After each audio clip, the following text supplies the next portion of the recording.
तो आइए यहाँ पे आइसोथर्मल प्रोसेस को थोड़ा हम लोग डिटेल में पढ़ेंगे, क्योंकि इसके वर्कडन को निकालने के लिए वैसे तो प्रोसेस थोड़ा लंबा है, तो हम लोग को मोर स्पेस के नीडेड है, इसलिए हम लोग ने उसको इरेज कर दिया। तो आइए, आइसोथर्मल प्रोसेस जिसके लिए टेम्परेचर क्या होता है, कांस्टेंट। अब इसको जरा हम लोग देखते हैं इंडिकेटर डायग्राम पे। अभी मैंने इंडिकेटर अभी मैंने आपको इंडिकेटर डायग्राम बताया। ये है हमारा वॉल्यूम एक्सिस और ये है प्रेशर एक्सिस। इसका जो इंडिकेटर डायग्राम कुछ ऐसा होता है, रेक्टेंगुलर हाइपरबोला इसको मैथमेटिक्स में बोला जाता है।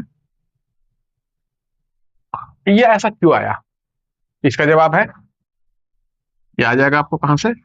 आइडियल गैस देखिए, पीवी इक्वल टू एनआरटी। यहाँ पे क्या है, अपन का टेम्परेचर कांस्टेंट है, तो पीवी जो होगा, N constant, R constant, T constant, constant constant. तो वाई एक्स इक्वल टू, जब हमारा ऐसा कुछ होता है, X Y equal to constant, तो क्या मिलता है हम अपन को, रेक्टेंगुलर हाइपरबोला। इसीलिए ये रेक्टेंगुलर हाइपरबोला है, ऐसे ये इस तरह से।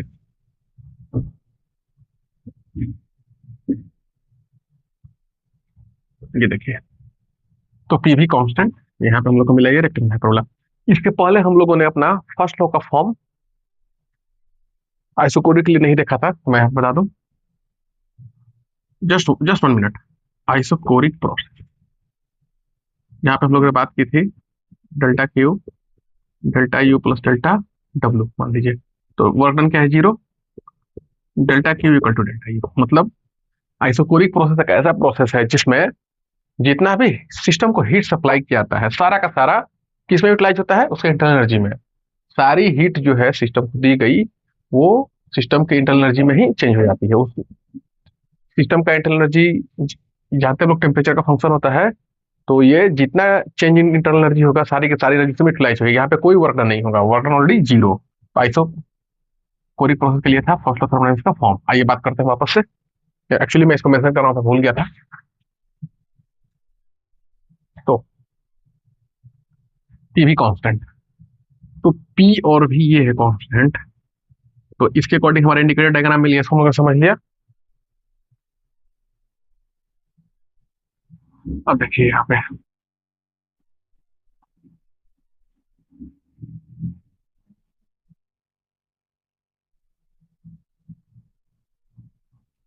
इसी सिस्टम का अगर दो स्टेट है, यहाँ पे है 1 और यहाँ पे है 2।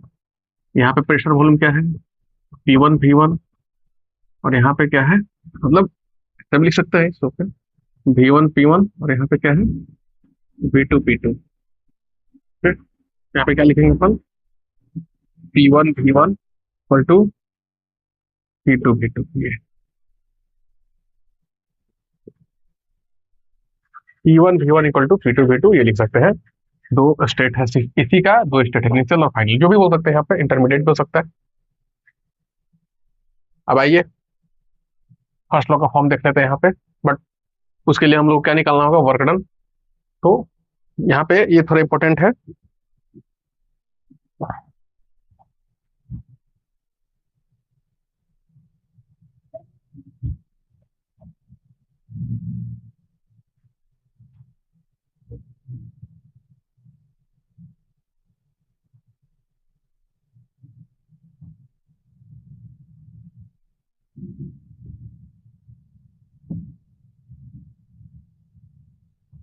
वर्क डन फोर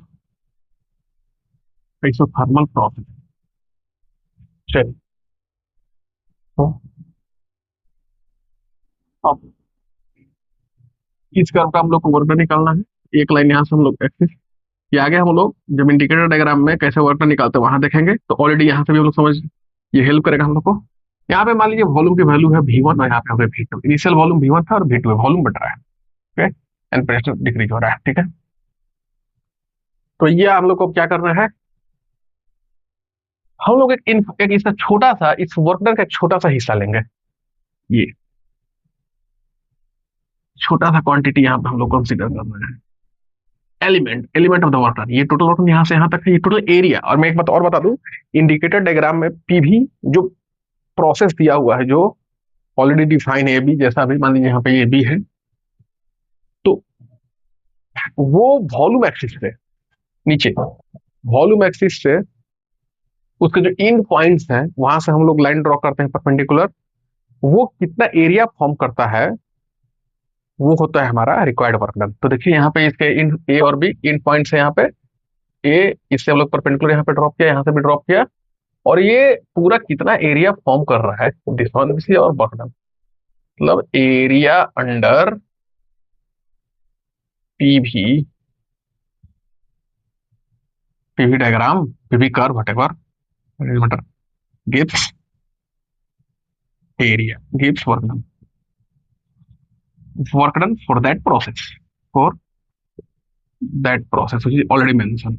यहाँ पे क्या मेंशन है हमारा ए बी, ये हमारा जो आएगा इसका एरिया जो होगा, area under W A B, area under PV curve. ये क्लियर है आपको? चलिए अब इसमें हम लोग क्या करेंगे, एक एलिमेंट के लिए यहाँ पे हम लोग वर्क डन डिसाइड करते हैं, ठीक है। एक छोटा सा एलिमेंट है, ये था हमारा डीवी, और ये कुछ इसका वैल्यू हम लोग बी बोल सकते हैं। तो छोटा सा वर्क डन क्या होगा, इस एरिया का एलिमेंट, इस एलिमेंट का एरिया क्या होगा, इधर से प्रेशर, कुछ रेक्टेंगुलर टाइप का प्रेशर, और इधर से volume, change in volume, T DV, ठीक है। तो टी डब्ल्यू जो है एक छोटा सा वर्क डन का एलिमेंट है, वो क्या है, पी डीवी। वापस आइडियल गैस इक्वेशन, पी भी equal to N R T, ये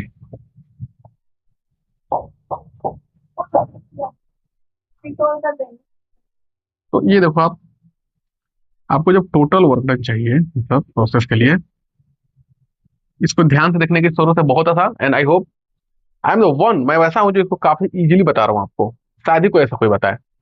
जितना ब्रेक कर सकते हैं इस चीज को, जितना मिनिमम चीज में, क्योंकि इसको मैं बहुत बार स्टूडेंट को मैंने बताया है, पढ़ाया है, तो मेरा सबसे सिंपलेस्ट वे है, और किसी को भी जो फिजिक्स की जिसकी हल्की भी समझ है, मैथ की भी समझ नहीं है, उनको भी काफी इजीली समझ में आ जाएगा। This is my promise to you. So your duty is be careful and consistent. तो टोटल वर्क डन क्या होगा, डब्ल्यू, और इसको इंटीग्रेट करेंगे अपन, डी डब्ल्यू, फिर यहाँ पे क्या होगा, पी डीवी। तो अब जब हमारे पास एक ही तरीका है भाई इंटीग्रेशन का, तो जो हमारा ये प्रेशर है, अब इसको सॉल्व करने के लिए हमको इसको must, pressure must we should be bring, pressure को हम लोग वॉल्यूम के टर्म में एक्सप्रेस करना ही होगा।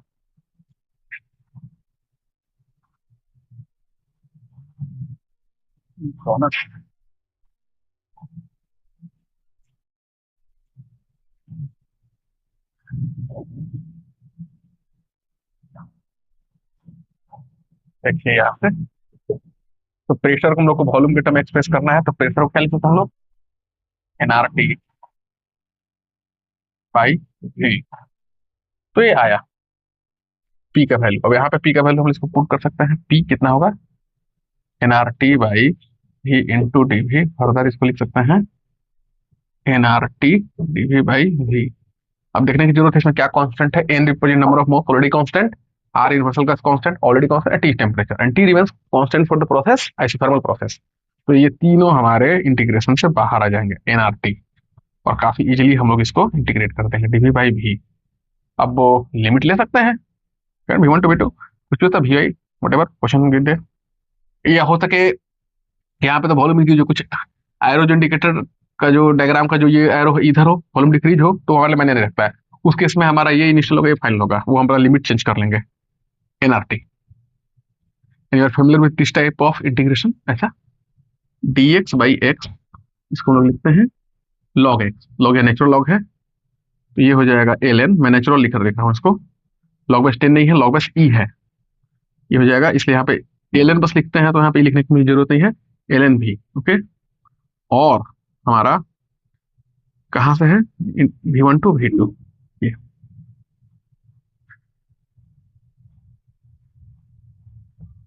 यहाँ पे मैं लिखूं, तो फिर यहाँ तक मैं बता दूं आपको फिर से, ये प्रोसेस था हमारा, ये छोटा सा एलिमेंट के लिए हम लोगों ने लिखा DWPDV। टोटल वर्क क्या होगा, इसको पूरे को इंटीग्रेट करना होगा यहाँ से यहाँ तक, तो किया हम लोग DWPDV from V1 to V2। But यहाँ पे आप लोगों ने प्रेशर को ऐसे इंटीग्रेट करने के प्रेशर को वॉल्यूम के टर्म में चेंज करने की जरूरत है, तो ये आइडियल गैस इक्वेशन है हमारा, और यहाँ से हमने प्रेशर को वॉल्यूम के टर्म में एक्सप्रेस कर दिया। और वापस प्रेशर का वैल्यू को यहाँ पे हम लोगों ने रखा, और एनआरटी डी बाई डी भी, और यहाँ से हमारा एनआरटी क्या कॉन्स्टेंट बाहर आ गया। ठीक है, तो आ गया हमारा वर्क डन। तो डब्ल्यू जो होगा मैं यहाँ पे लिखता हूँ, एक्चुअली मेरे व्हाइट बोर्ड पे स्पेस कम है, बट मैं इसी पे आपको समझाऊंगा। डब्ल्यू इक्वल टू एनआरटी, देख अपर वैल्यू पहले रखेंगे, log V2 minus log V1। Log A minus log B क्या होता है, लॉग ए बाई बी, इसको लिख सकते हैं एन आर टी लॉग ये V2 बाई V1 आ गया अपन का वर्क डन इजिली। बहुत आसानी से आप लोग इसको लिया। हो सके आप इस प्रोसेस को देख के बहुत बार आपके मन में आपको समझ में नहीं आया हो, आपके टीचर को नहीं समझा पाए हो, आपको बुक पे देख के नहीं समझ में आया हो, लेकिन यहाँ पे आसानी से हम लोग ने इस चीज को समझ लिया।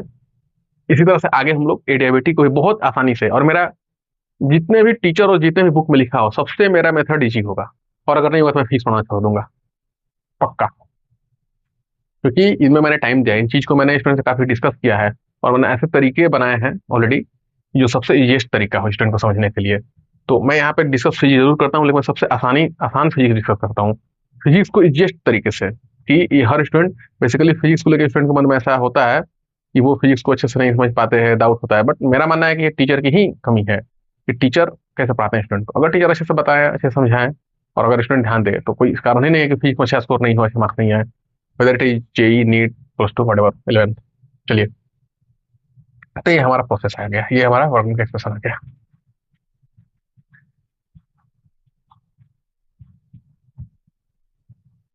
कभी कभी लॉग 10 के रूप में रहता है, उसको भी हम लोग करते हैं। इसको लॉग 10 के रूप में और आसानी है, ये लॉग ई है बेस, ऐसे भी लिख सकता हूँ N R T log E two by V one, और 10 में चेंज करेंगे तो क्या होगा, ये 2.303 से मल्टीप्लाई हो जाएगा। ऐसा कुछ वैल्यू होता है आप देखना, मुझे जस्ट याद है लॉग 10। हो सके यहाँ पे कुछ वैल्यू पर तो कमेंट करके बताइए वीडियो में, log 10 V two by V one. या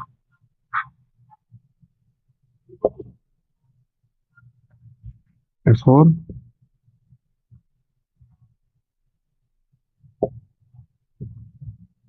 कभी कभी वर्क डन प्रेशर का वैल्यू दिया रहता है 2, तो प्रेशर के टर्म में कैसे निकालते हैं, और isothermal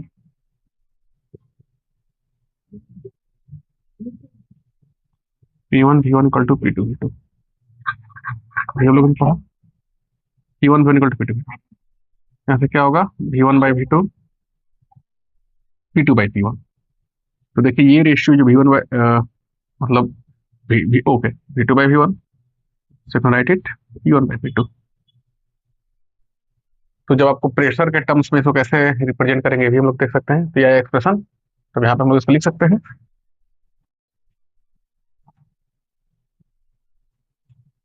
2.303 T log 10 P1 by P2।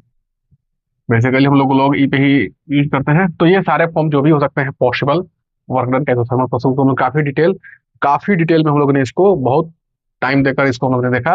अब आपको इससे रिलेटेड कोई भी प्रॉब्लम नहीं होगा। अब नेक्स्ट वीडियो हम लोग आडियाबेटिक करेंगे, उसके लिए वर्क डन क्या होगा, और यहाँ पे जो फर्स्ट लॉ का जो फॉर्म होगा, ये तो डेल क्यू डेल यू, हाँ ओके।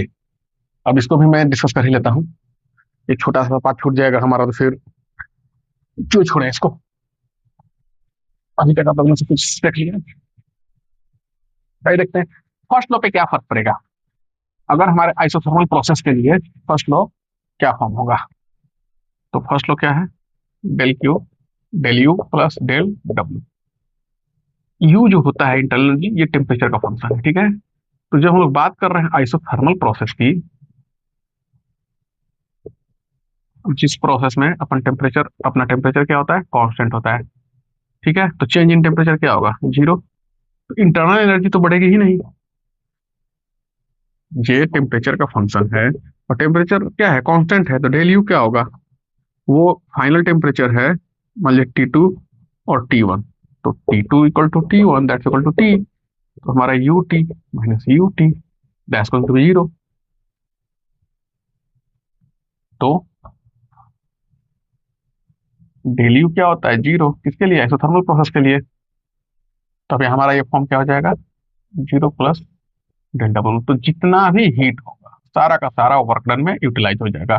तो फोर मार्क कीजिए इस बात को, for isothermal process total heat given to the system is totally utilise by doing work, by work done by the system. System उसको सारा वर्क डन करने में खर्च करेगा और सारी जीरो होगी। तो this is all about isothermal process, क्या प्रोसेस, क्या कॉन्स्टेंट होता है, और इसमें आइडियल गैस का फॉर्म क्या होता है, इंडिकेटर डायग्राम क्या होता है, वर्क डन के काफी डिटेल में इसको हम लोगों ने जाना। और आई होप इसको काफी आपको यूजफुल होगा। नेक्स्ट वीडियो में हम लोग एडियाबेटिक ऐसे ही जानेंगे, उसका वर्क डन क्या होगा और उसमें रिलेटेड सारे चीज, इंडिकेटर डायग्राम। और उसके बाद इस पर हम लोग क्वेश्चन करेंगे, सारे क्वेश्चन, किसी भी तरह का क्वेश्चन, कैसा भी क्वेश्चन हो वो छूटने वाला नहीं है इससे। कोई भी एग्जाम हो, ये एडवांस की कोई भी एग्जाम हो, आपका सारा क्वेश्चन आप बनाएंगे इससे। तो ठीक है, मिलते हैं नेक्स्ट वीडियो में है। और चैनल को जरा अपना प्यार दीजिए, चैनल को सब्सक्राइब कीजिए, और बाकी जो स्टूडेंट आपके फ्रेंड्स हैं उनके साथ शेयर कीजिए, ताकि हम लोग और ऐसे ऐसे वीडियो बनाएं। और एक चीज और, कमेंट बिल्कुल कीजिए, आपको कहाँ पे समझ में आया नहीं आया, उससे कुछ भी रिलेटेड होगा तो हम लोग अपने वीडियो में नेक्स्ट में शामिल करेंगे। Thank you.